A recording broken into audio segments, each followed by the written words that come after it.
મિત્રો આજે આપણે બનાવીશું ડુંગળી બટેકાનું શાક, જે ફક્ત 5 જ મિનિટમાં આપણે કુકરમાં બનાવીશું। તો ડુંગળી બટેકાને મેં આ રીતે મીડિયમ સાઈઝના ટુકડામાં સમારી લીધા છે। આપણે એક કુકર લીધું છે અને કુકરની અંદર અત્યારે મેં 2 ચમચી જેટલું તેલ ગરમ કરવા માટે રાખ્યું છે। તો તે આપણે થોડી રાઈ એડ કરીશું। સૂકી મેથીના દાણા લીધા છે, તે આપણે અડધી ચમચી જેટલા લઈશું અને તેની સાથે આપણે અડધી ચમચી જીરું એડ કરીશું। 2 સૂકા લાલ મરચાં લઈશું, સાથે આદુ અને લસણને ક્રશ કરી લીધા છે, તે આપણે 1 ચમચી જેટલા અંદર લઈ લઈશું અને મીઠી લીમડીના પાન લીધા છે, તે અંદર એડ કરીશું।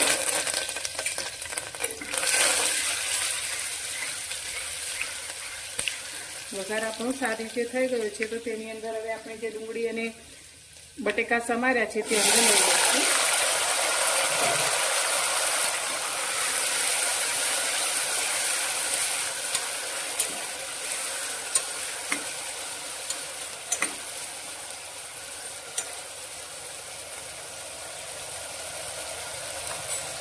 હવે આપણે ગેસની ફ્લેમ અત્યારે એકદમ ધીમી જ રાખીશું અને પ્રમાણે મીઠું એડ કરીશું 1 ચમચી જેટલું, સાથે 1 ચમચી આપણે લાલ મરચું પાવડર એડ કરીશું, અડધી ચમચી આપણે હળદર લઈશું અને 1 ચમચી આપણે ધાણા જીરું લઈશું અને અંદર આપણે 4 ચમચી જેટલું પાણી રેડીશું। પણ ખોલી લઈએ।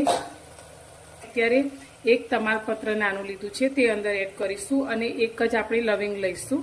આપણે અડધી નાની ચમચી જેટલી હિંગ એડ કરી દઈશું। તો હિંગ અત્યારે મસાલા પેસ્ટ તૈયાર કરી છે, તેને આપણે અંદર કુકરમાં લઈ લઈશું। હવે અત્યારે મેં 1 નાના ટામેટાને આ રીતે ઝીણું કટ કરી લીધું છે, તેને આપણે અડધા ગ્લાસ જેટલું પાણી રેડીશું। તો આપણે હવે ઢાંકણ બંધ કરી અને કુકરમાં આપણે 4 સીટી કરી લઈશું। તો એકદમ સરસ એવું આપણું શાક બનીને તૈયાર થયું છે। તો બટાકા પણ એકદમ સરસ રીતે ચડી ગયા છે। તો આપણે ખૂબ જ ઓછું પાણી રેડીને શાક બનાવેલું, તો એકદમ સરસ એવું રસાદાર આપણું શાક બનીને તૈયાર થયું છે। તો એકદમ સરસ સુગંધ પણ આવી રહી છે, તો જોતાં જ ખાવાનું મન થાય। જે લોકોને ડુંગળી બટાકાનું શાક નથી ભાવતું તેમને પણ આ શાક ખૂબ જ ભાવશે, તેવું ટેસ્ટી આપણું શાક બનીને તૈયાર થયું છે। આ ડુંગળી બટેકાનું શાક રોટલી, ભાખરી અને ખીચડી સાથે ખૂબ જ ટેસ્ટી લાગે છે। તો તમે પણ એકવાર આ રીતે શાક બનાવજો અને તમને મારી આ રેસીપી કેવી લાગી તે મને કોમેન્ટમાં જણાવજો અને પસંદ આવી હોય તો વિડીયોને લાઇક કરજો, શેર કરજો અને ચેનલ પર નવા છો તો ચેનલને સબસ્ક્રાઈબ કરવાનું બિલકુલ ભૂલતા નહીં। તો ફરી મળીશું એક નવી જ રેસીપી સાથે નવા વિડીયોમાં।